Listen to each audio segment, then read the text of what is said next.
हमारे पूरे ब्रह्मांड का अस्तित्व, उसमें सब कुछ लगभग 30 संख्याओं पर निर्भर करता है। फिजिसिस्ट्स इन संख्याओं को फिजिकल कांस्टेंट्स कहते हैं। अब ये संख्याएं हमारे ब्रह्मांड में पाए जाने वाले मौलिक भौतिक स्थिति के ठोस मूल्य है।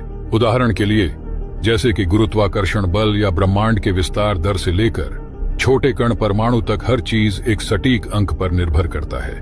मगर दिलचस्प चीज तो यह है कि इनमें पाए जाने वाले हर एक संख्या एकदम सटीक रूप से संतुलित रहता है। यदि वास्तव में इनमें से किसी भी एक संख्या का एक पतले से हिस्से में फर्क पड़ता है, यानी 10% प्लस या माइनस के हिसाब से, तो फिर जैसा कि हम जानते हैं, इसके अनुसार कोई भी जीवन और ब्रह्मांड का वजूद नहीं रहेगा।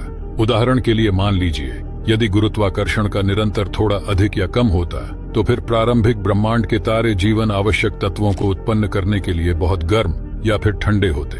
या फिर मान लीजिए, यदि एक छोटे से प्रोटॉन का द्रव्यमान सिर्फ थोड़ा बड़ा होता, तो फिर वहां पर कोई हाइड्रोजन एटम नहीं होगा, जिसका मतलब है कोई हाइड्रोजन सितारे नहीं, उन सितारों में कोई कार्बन और ऑक्सीजन नहीं बनेगा, और कोई ऑक्सीजन नहीं तो पानी नहीं बनेगा, और पानी नहीं बनेगा तो फिर जीव विज्ञान का कोई अस्तित्व नहीं बचेगा। इसलिए अधिकांश भौतिक वैज्ञानिकों को प्रतीत होता है, लेकिन सभी को नहीं, कि इस पूरे ब्रह्मांड को शुरुआत से ही किसी के द्वारा एक चीज के लिए ही सही ढंग से तैयार किया गया है, जो कि है जीवन।